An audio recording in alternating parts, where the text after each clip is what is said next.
your boy. It's Claymore Rain. Oh, we back at it again. Hello, YouTube. We're going to talk about it. As usual, let's talk about it. Let's talk about it. Let's talk about it. Let's talk about it. Have a seat. Have a seat. Have a seat. Have a seat. All right. It's another plug. It's another plug. It's your reaction video. Demetrius Andrade. And Demetrius Boo Boo Andrade and your boy David Benavidez just had their press conference today. On the undercard, it's going to be a real stacked card. By the way, the last Showtime boxing card of the year. Shout out to Showtime Boxing. Shout out to Showtime Boxing for holding it down for all these years, 30 plus years of boxing. High level competition, and they're going to move on to their next chapter. I believe Paramount's picked them up. Also, obviously, PBC's final event of the year. You know, shout out to PBC. Shout out to PBC. Shout out to PBC. Al Heyman and all those guys over there. Al Heyman and all those guys over there, man. We are eager to see where they're going.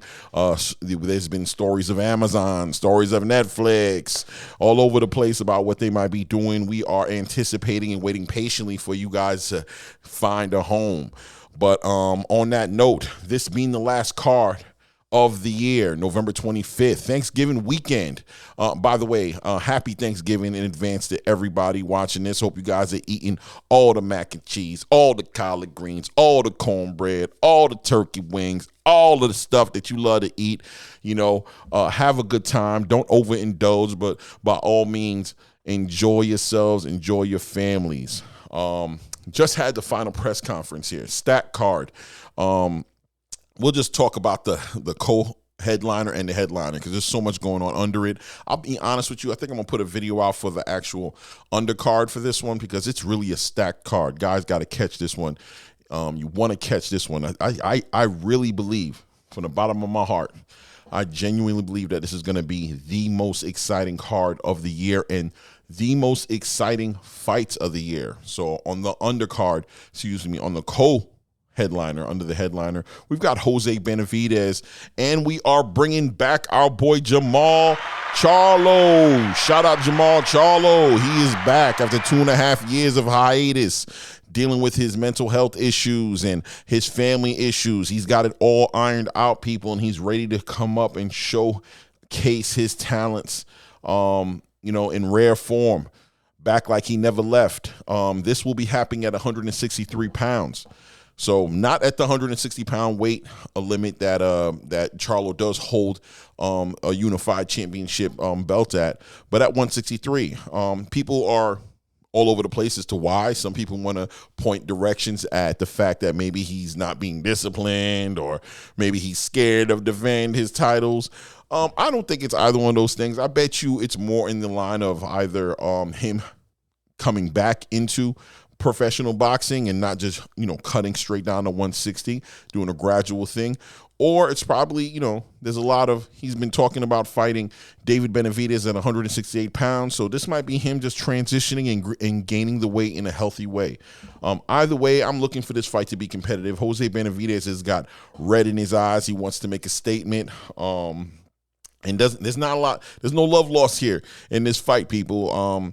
And you're looking at JEMALL CHARLO, who's promising exciting fight. Both fighters are talking about stopping each other. But JEMALL is really laid back, got a cool, calm demeanor about him. This is a new JEMALL CHARLO, a new perspective on life. CHARLO, a new perspective on boxing and a bunch of other stuff. CHARLO. So we're going to see a new guy in the ring, but maybe, we'll see. We've seen a new guy up to this point. Let's see if we see a new guy in the ring. I don't know how good or bad that is. You guys take that for what it's worth for yourself. As far as Jose Benavidez, as I said earlier, no love lost. This guy is coming to prove a point. He's quite annoyed, actually, that he's not able to challenge for those belts at 160 pounds. Matter of fact, JEMALL CHARLO is saying, you don't even rank in the 160-pound division. So what are you talking about? Be happy for the opportunity I'm giving you to showcase some talent. Make the most of it and be thankful to me. Jose Benavidez is not really on the same page with all that gratefulness that JEMALL CHARLO feels like he should be having towards him. But all in all, looks like it's going to be a competitive fight. And, fights like this where there's no love lost, where there's a lot of bad blood, you could say, you only would hope that translates into an exciting fight in the ring. Moving forward, we have David Benavidez, the younger brother of Jose Benavidez, who's going to be defending his interim WBC super middleweight title against Demetrius Andrade.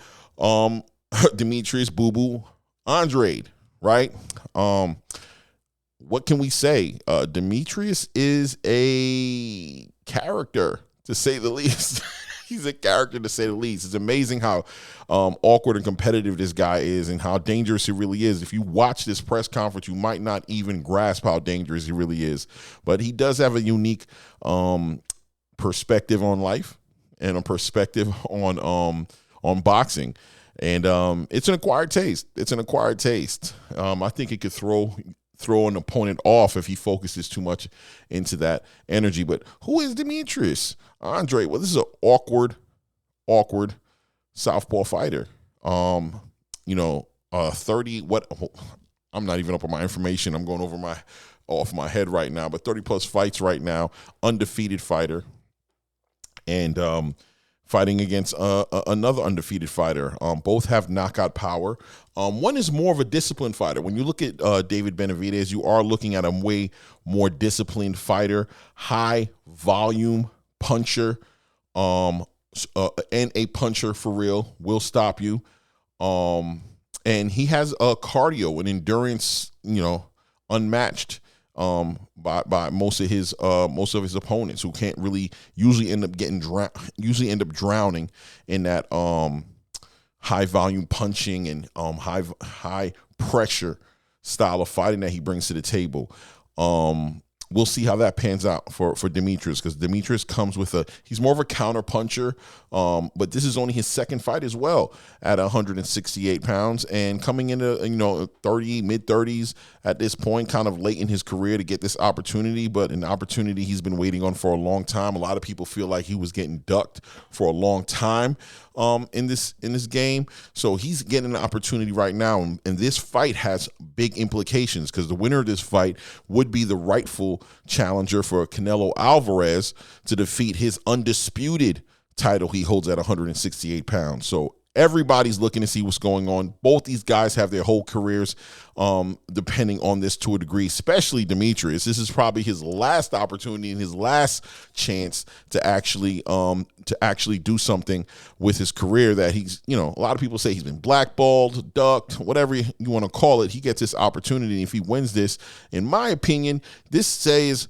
who is the best guy at 168 pounds, because some people want to say it's Canelo, but I've got my issues with the way Canelo's been carrying it up to this point, as far as defending and fighting his mandatories and just jumping from one weight class to another weight class. And it seems like these sanctioning bodies is just allowing him to do whatever he wants to do with those belts. We can all assume money's involved, and the cash cow that he truly is brings a lot of money to these sanctioning bodies. That 3%, goes a long way when you have a fighter who's getting paid north of $30-40 million a fight. You do 3% of that, the sanctioning bodies sit to make a handsome profit off of Canelo Alvarez fighting and defending those belts. So we'll see how it turns out. Who am I leaning towards? I'm not leaning towards anybody. I'm not going to give you that. No, you will not get that from me today. What we're going to do is we're going to enjoy a good fight on the 25th. We'll see how it goes. I'll tell you one thing for sure. I think this is a close fight.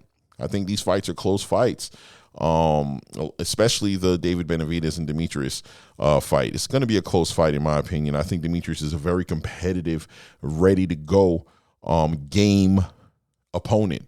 And David Benavidez is going to see looks and things that he's probably not used to seeing. So we'll get to see him adjust and, really showcase how complex and how far his IQ goes, his ability to adjust to all these different looks that Demetrius is going to be giving him, and be able to maybe even absorb power that he hasn't had to absorb before. I think Demetrius may be the hardest puncher he might be fighting up to this point. We don't know. Also, we're going to be seeing if Demetrius's power can translate coming from 154, 160 pounds, coming from 160 pounds actually to 168. Let's see if that power translates over into the 168 pound weight class, and if it can be effective. If he does have power in his hands and he's able to to perfectly execute on transferring that power over, then we might see David Benavidez really have to adjust. And what does that look like? I think David will probably dig his feet in and bring the dog out. But at the same time, the more he digs in, the first moment that David Benavidez brings some undisciplined, reckless freestyle dog type behavior in the fight, that may be the opportunity for Demetrius Andrade to capitalize and make him pay for it, maybe even in the final way, right? In layman terms, knock the fuck out, right? That could definitely happen for him. So I'm going to be keeping my eye on that fight. The press conference went great. No real tension except between JEMALL and Jose, and you know how that's going to go. And really, Jose was the one who I thought was blowing his top a little bit. And I don't know if that works for Jose. Maybe that gets his blood going. Maybe that's what he needs, because this is the small guy going into this 163-pound weight class to fight. It's not a weight class, catch weight, to really compete with JEMALL. JEMALL is definitely cool as a fan, has no worries. Really was kind of impressed by the way he carried himself. Really was kind of impressed. JEMALL actually brought that same energy a little bit. But no, you know what? I'm not going to even say that, because let's be honest, both of them were cool, but JEMALL was more so celebrating Canelo and all appreciative and kind of, kind of fanboying Canelo a little bit. JEMALL's not coming with that energy. JEMALL is on. He doesn't like him. He don't respect him. He's going to knock him out. He's going to be so, let's see how it turns out. Let's see how it turns out. And let's see what happens. But regardless, we're going to be catching this event, and I'll be giving my reactions afterwards, obviously. You guys comment. Let me know what you guys are thinking is going to happen in this fight. I'm dying to get some different perspectives. Please remember to like, subscribe, comment on the video. It is your boy, Claymore Rain. This is the ATP Combat Media show, and we keep it 100 here. We keep it unbiased, and we keep it at this point. We'll talk to you soon.